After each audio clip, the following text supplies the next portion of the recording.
நாங்க சீமான் கட்சியில கவுன்சிலரே இல்ல. ஒரு கவுன்சிலருக்கு வக்கிருக்கான்னு கேட்டான். டேய், சீமானன் கட்சியில கவுன்சிலரா இருந்தா எப்படி இருக்கும் எடுத்துக்காட்டு தெரியுமில.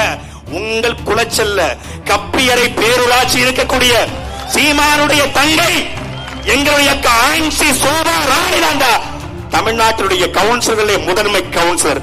திரள் நிதி பிச்சை எடுக்கிறான் சீமானா. அந்த திரள் நிதி போல எங்கள் அக்காவுடைய சொந்த பணத்தில் 25 லட்சம் ரூபாய் பணத்தை கொடுத்துதான் கப்பியறை பேரூராட்சி அரசு பள்ளிக்கூடமே நடக்குது. தமிழ்நாட்டுடைய பள்ளிக்கல்வித்துறை அமைச்சருடைய பாராட்டை பெற்ற ஒரே கவுன்சிலர் அது நாம் தமிழகத்துடைய கவுன்சிலர் எங்க ஆன்சி சோபாராணி. ஒரு கவுன்சிலர் கொடுத்ததுக்கு 8 கவுன்சிலர் நாங்க இருக்கோம். ஒரு கவுன்சிலர் இந்த வேலை பாக்குறாங்கன்னா தமிழ்நாடு முழுமைக்கும் நாம் தமிழ் கட்சி கவுன்சிலரும் சட்டமன்ற உறுப்பினர்களும் பாராளுமன்ற உறுப்பினர்களும் அடைந்தால் எப்படி கற்பனை பண்ணிப்பாரு. 2026 இதுவரைக்கும் நீ முதலமைச்சர் கேள்வி கேட்டு சட்டமன்ற எதிர்கட்சி தலைவர் வெளிநடப்பு செஞ்சு பார்த்திருக்க. நாம் தமிழ் கட்சி உள்ள போனா கேட்கிற கேள்வியில முதலமைச்சர் எவனாக இருந்தாலும் வெளிநடப்பு செய்வான். ஆனா 2026 முதலமைச்சரும் நாங்கதான், எதிர்கட்சி தலைவரும் எங்க ஆதரவாளர்கள். சொன்னோம்ல, ஆளும் கட்சி எதிர்கட்சியோ அது தமிழ் தேசிய கட்சியா தான் இருக்கணும். அந்த காலம் உருவாகி கொண்டிருக்கிறது, அது வரப்போகிறது. எங்களுடைய ஒரே கோட்பாடு மரத்தை காப்பாற்றணும், மலையை காப்பாற்றணும், மண்ணை காப்பாற்றணும், கனிம வளத்தை காப்பாற்றணும். அதுக்கு என்ன பண்ணணும் அப்படின்னு அண்ணன் கேட்டேன். ஒண்ணு பண்ணணும், திமுகவை ஒழிக்கணும். கார்ல போகும்போது மத்த தலைவன்லாம் எப்படி பேசுவான்னு எனக்கு தெரியல. மத்த தலைவன் கூட பணவனு தெரிஞ்சிருக்கும். அதிகபட்சம் என்ன பேசுவாங்க, அடுத்த தேர்தலில் வர்றோம் வந்து வள்ளுவா செஞ்சிடணும், நல்லா போட்டு தள்ளணும்னு பேசுவான். இப்ப கன்னியாகுமரிக்கு வந்தா எவ்வளவு லட்டு மாதிரி மழை இருக்கு, இதை மட்டும் மச்சனனுக்கு கான்ட்ராக்ட் விட்டோம்னா அறுத்து திங்கலாமன்னு பேசுவான். ஐயோ காவிரி மடலா, தாமரபரணி மரம் நல்ல தங்கமான மடலாச்சு, தாமரம் கலந்த மடலாச்சு, குளச்சல் மண்ணா, ஐயோ கார்பேட் கலந்திருக்குமே, தாது மணல் கலந்திருக்குமே, இது சபரிசனுக்கும் குடும்பத்தாருக்கும் ராசப்பாவுக்கும் ராஜையாவுக்கும் ராமச்சந்திரனுக்கும் கான்ட்ராக்ட் விட்டா அல்வா மாதிரி திங்கலாமன்னு பேசுவான். ஆனா எங்க அண்ணன் என்ன தெரியுமா பேசுவாரு, தம்பிங்க பாரு, ஏய் லூசு பல பாரு, என்ன போன நோண்டிட்டு இருக்க பாரு. நான் இங்க இப்படியே உட்கார்ந்திருப்பேன், ஏதாவது யூடியூப்ல வீடியோ போட்டுக்கிட்டு பண்ணிட்டு இருப்பேன். பாடுறா எப்படி அறுத்துருக்காங்க பாடுறா, எங்க மலமுனிங்க மகாதேவன் எப்படி தின்றுக்கான் பாடுறா, மனோ தங்கராஜுடைய மகராக்கள் எப்படி தின்றுக்கு பாடுறா அப்படின்னு பேசுவார். கடைசியில் அவருக்கும் குரல் கொடுக்க நாங்க தான். உண்ணக்கனி ஒதுங்க நிழல், உடம்புக்கு மருந்து, உணவுக்கு விருந்து, ஆட தூளி, அழகு வேலி, தடவ தைலம், தாளிக்க எண்ணெய், எழுத காகிதம், எரிக்க விறகு, மறந்தான் எல்லாம் மறந்தான் மனிதன் மறந்தான் என்று பாடுகிறார். பிறந்தோம், மரம் நமக்கு தொட்டில் தந்தது. நடந்தோம், மரம் நமக்கு நடைவண்டி தந்தது. எழுத படிக்க துவங்கினோம், மரம் நமக்கு எழுதுகோள் ஆனது. கல்யாணம் முடித்தோம், மரம் நமக்கு மாலை சந்தனங்கள் தந்தது.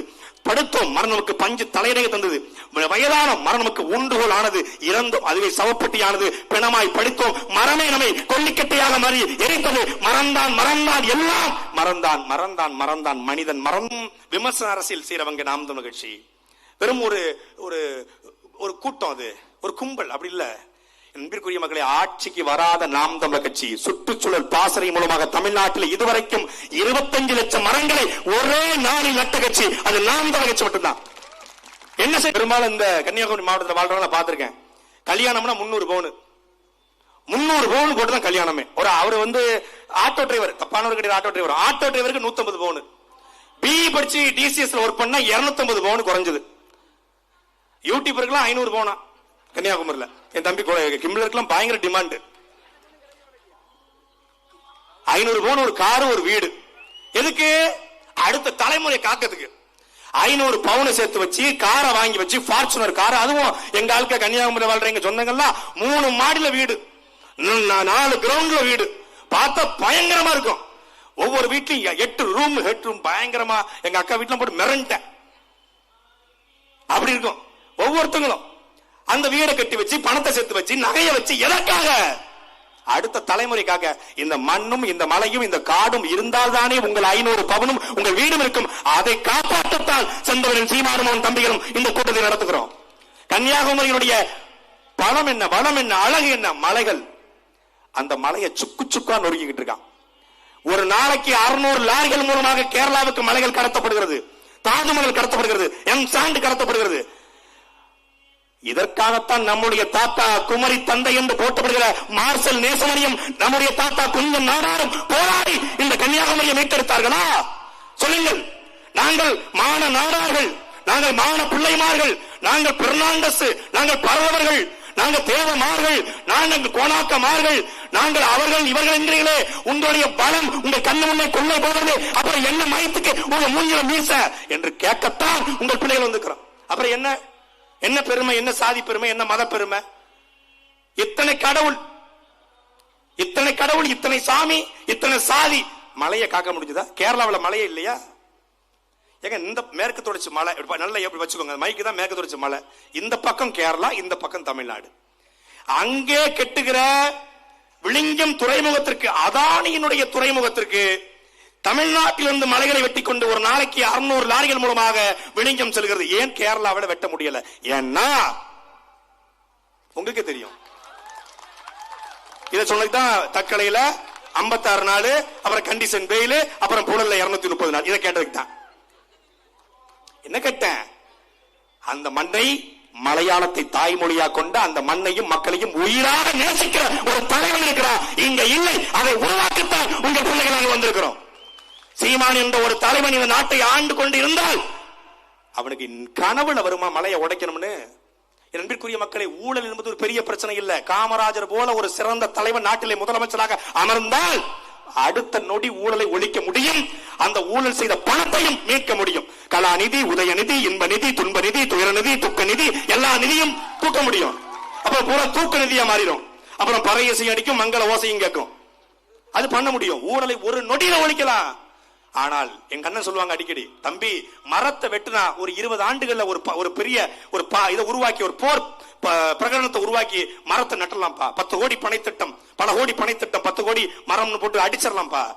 ஆனா மணல் அல்லா கூட ஒரு 100 ஆண்டுகள்ல கூழாங்கற்கள் கரைஞ்சி கரைஞ்சி வந்தது மணலா வந்துரும்பா. ஆனா இந்த படுபாவி பயலுக, இந்த மலமுழுங்கி மகாதேவன்கள் மலையை உடைக்கிறானே. நாம் எத்தனை தலைமுறை ஆட்சி நடத்தினாலும், 50 ஆண்டுகள் தொடர்ச்சியா நாம் ஆட்சியை வந்தாலும் மலையை உருவாக்க முடியாது. நம்மால் உருவாக்க முடியாத வளத்தை அழிப்பதற்கு எவனுக்கும் உரிமை இல்லையே அன்னு சொல்வாரு. நமக்கு எல்லாரும் மீதும் பெரிய அன்பும் மதிப்பும் இருக்கிறது. அவர்களுக்கு நம் மீது மதிப்பு இல்லை என்றாலும் ஒவ்வொரு முறையும் பள்ளிவாசலில் பாங்கோசை கேட்கிற பொழுது சத்தியத்தின் பக்கம் வாருங்கள், வெற்றியின் பக்கம் வாருங்கள் என்று அந்த பாங்கோசை 5 முறை தொழுகைக்கு அழைக்கிறது.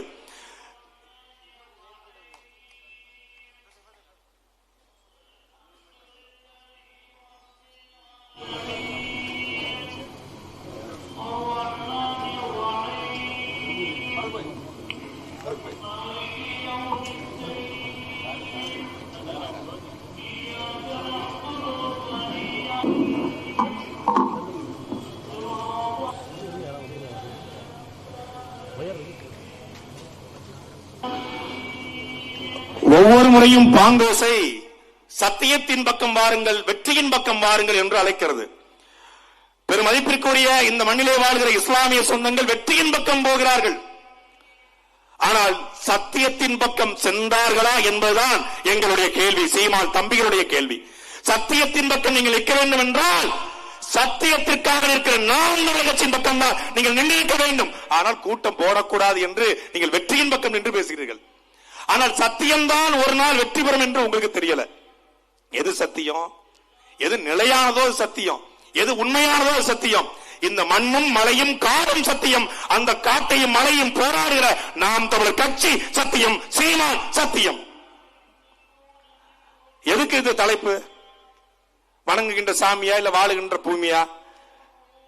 இந்த தலைப்பை வைத்து பேசுவதற்கு நாம் தமிழர் கட்சிக்கு தகுதி இருக்கிறதா என்றால் இந்த தலைப்பில் பேசக்கூடிய தகுதி படைத்த ஒரே கட்சி நாம் தமிழர் கட்சி மட்டும்தான். ஏன்னா கனிம வள கொள்ளைகள்கிட்ட, ஆற்று மணல் கொள்ளைகள்கிட்ட, கிரானைட் குவாரி கொள்ளைகள்கிட்ட, எம்சாண்ட் விக்கிறவன்ட்ட, தாது மணல் கொள்ளையிட்ட கை நீட்டாத ஒரே கட்சி அது நாம் தமிழர் கட்சி மட்டும்தான். திமுக போடுமா, அதிமுக போடுமா, காங்கிரஸ் போடுமா, பாஜக போடுமா? போடும். போட்டுட்டு அவன் வீட்டு வாசல் போய் மறுநாள் போய் கமிஷனுக்கு நிக்கும். யாராவது ஒருத்தர் சொல்லுங்க, சீமான் கட்சி மாவட்ட செயலாளர் வந்து இந்த இடத்துல காசு வாங்கினாரு அப்படின்னு ஒருத்தர் சொல்லுங்க. கொள்கைப்படி நடக்கக்கூடிய ஒரு கட்சி. என் அன்பிற்குரிய மக்கள், நான் பேசக்கூடாது நினைச்சேன்.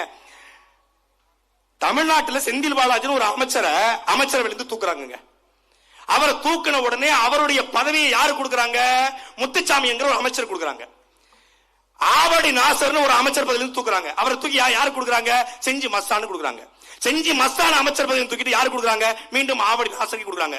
என்ன, செந்தில் பாலாஜி என்கிற கொங்கு வேளாள கவுண்டருக்கு பறிக்கப்பட்ட பதவி மீண்டும் முத்துச்சாமி கவுண்டருக்கே போனது.